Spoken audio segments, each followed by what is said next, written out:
시설 중심의 위치, 드넓은 공간에 운치 있는 작은 호수까지 누구나 원하는 로망과 같은 아파트인데요. 신혼부부의 아기자기함이 느껴지는 집 내부는 이곳에서 살고 싶은 마음까지 들게 하는데요. 달달함과 아늑함이 한가득 느껴지는 이 집의 주인공은 신혼 2년차, 올해 33세 박영화 씨입니다. 결혼할 때 전세 3억 원으로 이 집을 장만했는데요. 결혼 전에 모아뒀던 돈하고 그리고 양쪽 부모님이 조금씩 도와주셨어요. 대출 이자 없이 살라고 조금씩 도와주셔서 전세를 얻었어요. 남편은 안정된 직장에 다니고 있어 결혼 생활에 불안함은 없는데요. 박영화 씨는 프리랜서 디자이너로 집과 회사를 오가며 일을 하고 있습니다. 저는 프리랜서라서 좀 수입이 일정치가 않아요. 그래서 보통 평균적으로 한 400 정도. 박영화 씨의 재테크 방법은 특별할 게 없습니다. 오로지 딱 하나입니다. 바로 은행저축입니다. 수입의 절반 이상을 저축통장에 모으는데요. 통장을 여러 개 만들어 나눠서 넣고 있었습니다. 100만 원짜리 하나, 그리고 여기 50만 원짜리 하나 넣고 있고요. 그리고 여기는 또 50만 원짜리 하나, 30만 원짜리 하나 이렇게 넣고 있어요. 저축 외에는 자신과 남편의 안보험이 전부인데요. 이렇게 저축과 보험료를 빼고 나면 생활비로 남는 돈은 100만 원 남짓입니다. 그래서 이제 최대한 아끼고 있어요. 그러다 보면 어떤 달은 오히려 좀 남는 달이 있어요. 매달 생활비를 아껴 따로 모아두는 영화 씨. 생활비 어떻게 아낄 수 있죠? 많이 좀 절약을 하는 편이에요. 그래서 다른 집에 비해서 관리비가 한 2분의 1에서 3분의 2 정도 나오고 있거든요. 특히 전기세가 상당히 적게 나오는 편인데요. 바로 이 장면에서 여러분 눈치채셨나요? 사용하지 않는 전기 플러그는 모두 다 빼놓고 아무도 없는 공간에 불은 꺼놓습니다. 더운 날에도 에어컨 대신 얇은 옷과 선풍기로 버티는데요. 올해는 거의 안 틀었거든요. 거의 한 10몇만 원이 줄었어요. 생활비를 줄이는 박영화 씨만의 방법 둘, 바로 외식비 줄이기인데요. 밖에서 밥을 사 먹는 대신 밑반찬을 직접 만들어 먹습니다. 네, 저는 제가 집에서 다 만들어 먹고 거의 아예 사 먹는 일은 없어요. 바로바로 만들어 그때그때 먹으면 훨씬 맛있고 건강한 식사가 되겠죠? 생활비를 줄이는 방법 셋, 박영화 씨의 지갑에는 신용카드가 없습니다. 신용카드 대신 체크카드를 사용하는데요.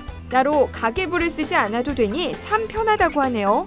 신용카드 경우는 일단 연말 소득공제를 할 때 좀 공제율이 낮다 보니까 2배 정도 되는 체크카드를 자꾸 쓰게 되더라고요. 그리고 신용카드 같은 경우는 좀 내가 지금 얼마나 쓰고 있는지를 잘 몰라서 과소비를 하게 되는 경향이 있더라고요. 또 하나, 모으면 현금처럼 쓸 수 있는 포인트 카드도 야무지게 이용해 생활비를 절약합니다. 하지만 박영화 씨에게도 고민은 있는데요. 지금 살고 있는 집이 전세거든요. 근데 다시 재계약을 해야 되는데 지금 현재 시세로는 저희가 2년 전에 계약했을 때보다 1억가량 올랐더라고요. 근데 저희가 저축하는 거로는 한계가 있어서 그 금액을 지금 따라가지는 못해요. 그래서 그 부분에 대해서 어떻게 해야 될지 지금 고민이에요. 게으름 피우지 않고 열심히 돈을 모았지만 오르는 전세금을 도저히 따라잡을 수 없어 요즘 고민이 많다고 합니다. 아무래도 시중은행은 이율이 너무 낮아서 좀 넣고 있는 의미가 없거든요. 그래서 이 금융권에 넣고 있는데 지금 제가 잘 하고 있는 건지 모르겠고 지금 집을 사는 게 맞는지 아니면 좀 더 저축을 해서 나중에 아이가 태어나고 나서 그때 이제 비용으로 쓰는 게 나을지 그것도 지금 고민이고요. 네. 저는 아주 잘 봤습니다. 네, 간만에 정말 저희가 보면서 감탄을 하는 그런 사례자분이 이제 왜 저희한테 하셨을까 정도로 생각이 들었어요. 남편이 회사원이긴 하지만 네. 언제 그만둘지 모르고 부인도 안정적인 직업이 그쵸. 아니다 보니까 일단 무조건 모은다. 네. 뭐 이런 정신이신 것 같은데요. 네, 굉장히 알뜰하게 살고 계시는데요. 네. 아, 근데 진짜 보면은 근데 소득이 그렇게 많지는 않으세요. 부부 합산으로 한 400만 원 정도 되시는 것 같고요. 400만 원. 네, 근데 아내분이 이제 프리랜서를 하시니까 수입이 일정하지는 않고요. 버실 때도 있고 네. 못 버실 때도 있고. 근데 은행 총 저축이 230만 원이니까 굉장히 많은 돈이니까 400만 원 400만 원에서 50% 넘게 230만 원을 일단 저축. 그렇죠. 원래 재테크에서 가장 첫 번째가 소득의 절반 이상을 저축해야 된다. 이런 원칙이 있거든요. 그 원칙을 누가 만들었나요? 그러게요. 누가 만들어서 제가 만든 건 아닙니다. 이거는. 다행입니다. 예. 자, 근데 이제 저분의 이제 네. 저 똑순이 네. 주부의 고민이 그쵸. 전세 가격이 앞으로 또 얼마나 오를지 모르니까 요즘 네. 전세 대란이니까 네. 바짝 더 모아야 하지만 지금의 이 저축 속도로는 택도 없다고 말하고 있습니다. 우리 네. 박영화 씨. 네. 정말 택도 없을지 아니면 올라가는 전세값을 또 해결해낼 수 있을지 전문가들은 어떻게 보는지 한번 OX판 들어보도록 네. 하겠습니다. 박영희 씨가 지금 잘하고 있다. O. 자, 글쎄요. 세모 아니다. X. 하나, 둘, 셋.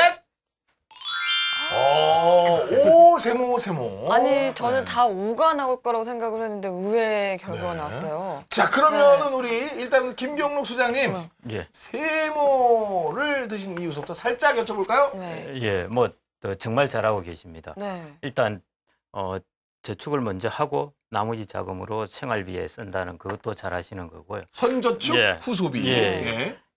정말 잘 요약을 해주시네. 제가 아주 점점 똑똑해지고 있습니다. 아, 그러니까요. 예, 그다음에 전세 자금이기 때문에 이걸 또 길게 투자를 하든가 할 수가 없습니다. 네. 그래서 저 방식이 사실은 뭐 그렇게 틀린 것은 아닙니다. 어허. 근데 이제 조금 크게 보셨으면 하나하나 아끼고 체크 카드를 쓰고 이런 거는 다 잘하시는데 음. 좀 크게 보셨으면 하는 것이 이제 지금 향후에 보면은 지금 정기예금 금리가 거의 1%에 들었는데 네. 물론 네. 이제 제2금융권에 드시긴 했는데 그러더라도 뭐 2% 중반 3%가 안 될 텐데 향후에 보신다면 이 초저금리 상황에서는 조금 자산 구성을 변화시키는 게 좋을 것 같아서 그래서 제가 세모로 들었습니다. 이것은 기간이 길어질수록 더 효과가 크게 나타나기 때문입니다. 그럼 자산 구성이라는 게 뭐 부동산 자산, 현금 자산? 금융자산에서 정기예금에 지금 적금에 모든 걸 다 넣고 있다는 잠시 후에 겁니다. 설명해 주세요. 네. 우리 네, 고경희 네. 세무사님 왜 세모다? 일단 이 가정은 정말 너무 잘 절약하고 네. 체크카드를 사용하면서 절세를 하려고 많이 노력하셨고요. 그다음에 지금 제2금융권의 이율 때문에 제2금융권에 가입하신다고 했는데 살짝 봤더니 네. 저희가 지역 단위 농협이나 뭐 새마을금고, 네. 신협 이런 곳에 가입하는 경우에는 3천만 원까지 15.4%가 아닌 1.4% 농특세만 네. 과세하는 저율 과세를 하고 있는데 네. 그중에 한 곳에 가입을 하셨더라고요. 그러니까 이 부분도 정말 잘하셨는데 잘했다, 잘했다. 네. 아, 근데 소장님께서 말씀하셨듯이 좀 금융 자산이 저축으로 한정이 돼 있거든요. 그러니까 이 부분이 되게 안정적인 성향을 갖고 계신 것 같은데 네. 저축뿐만이 아니라 ELS 같은 경우도 원금 보장형이 되는 게 있고 잠깐만요. 그런 해결을 좀 네. 이따 해주세요. 알겠습니다.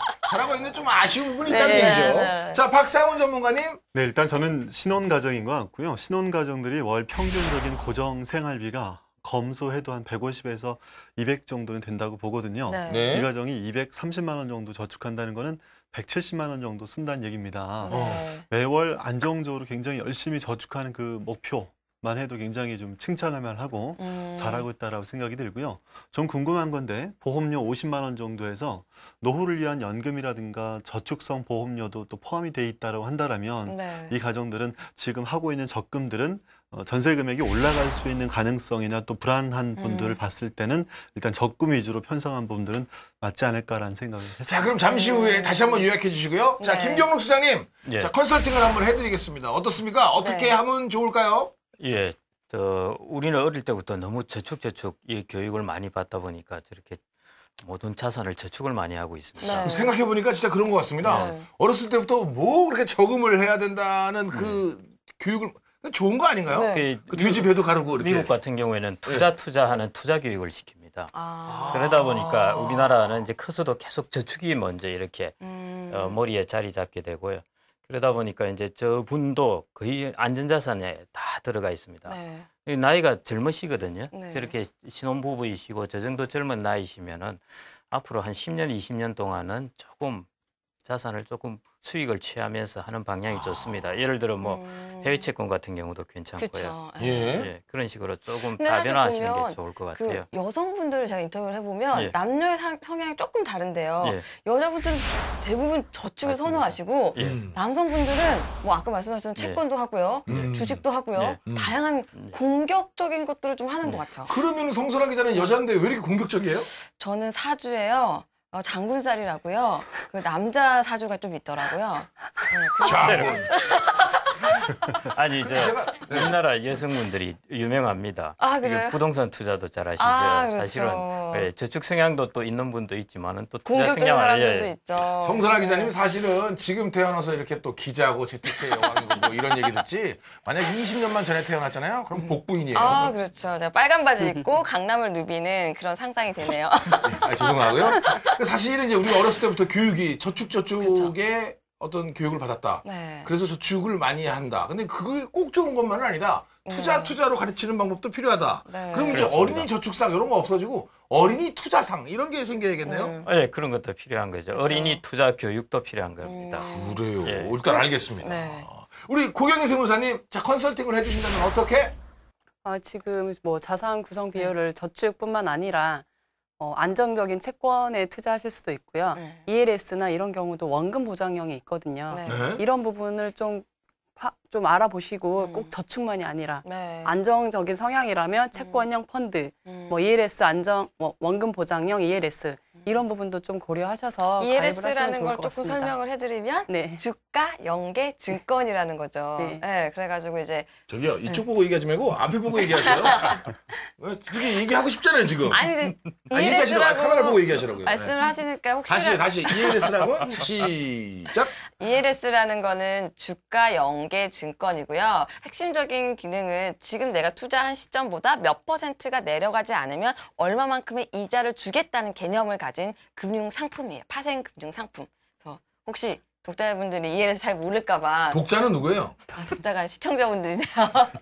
제가 기사도 쓰고 방송도 하다 보니까 좀 이해 좀 해주세요. 그런 눈빛은. 알겠습니다. 예. 네. 그렇게 그러니까 좋은 상품들이 많으니까 네, 찾아보는 게 좋겠다. 네. 자, 박상원 전문가님 컨설팅 지금 잘하고 있지만 조금 더 해주신다면 네, 버는 소득에서는 저축하고 투자했으면 좋겠습니다.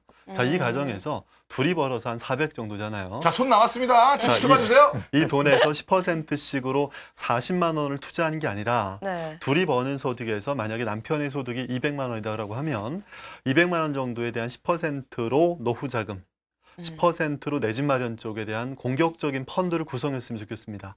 자, 이 가정의 소득이 400이면 40만 원씩 두 개로 노후 자금 또 내 집 마련 펀드가 아니라 남편의 소득에서 10%인 20만 원 정도의 내 집 마련 보태고 또 20만 원 정도로 노후 자금 지켜나간다면은 아이 낳고 또 변화가 생기더라도 안정적으로 이 투자를 유지할 수 있는 구조는 되겠다라고 말씀드리겠고, 남편의 소득에서 안정적으로 10% 정도는 최소한 5년 이내를 내다보고 투자할 거니까 내 집 마련 쪽도 준비하고 노후 자금도 준비했으면 지금 좋겠습니다. 보니까 230만 원의 저축을 하고 있어요. 그럼 그거는 어떻게 그냥 그대로 냅둬요? 자, 아까 이제 시청자께서 이분께서 말씀하실 때 전세 금액 1억 정도 올라가는 상황에 이제 얼마 안 남았다고 하셨잖아요. 그렇죠. 네네. 중요한 거는 금액을 정하는 겁니다. 정하는 건데 얼마까지 정할까? 준비된 만큼 정하는 거죠. 네. 지금 우리가 230만 원씩 모았던 돈이면은 1년에 한 2,500씩 정도 되고 신혼생활이 한 2년 정도 됐다라면은 5천만 원 정도 되는 거잖아요. 네. 그럼 현재 금액이 3억 정도니까 3억 5천 정도에 맞춰가는 게 중요합니다. 여기서 또 5천을 빚내게 되면 5천만 원이란 돈은 한 달에 75만 원씩을 맞아요. 8년 동안 갚아야 됩니다. 이러면 또 중간에 아기가 생겼을 때 소득의 변화가 생길 수 있으니까 이 정도 준비된 돈에서 5천 정도 준비된 만큼만 전세금만 가져가고 네. 나머지 아까 제가 말씀드렸던 대로 남편의 소득에서 공격적으로 내 집 마련 펀드 또 30년 뒤에 노후 자금을 저축하고 투자하는 방법으로 아니 다 좋은데요. 그럼 이사 가야 되잖아요. 그러면 집주인이 우리가 예.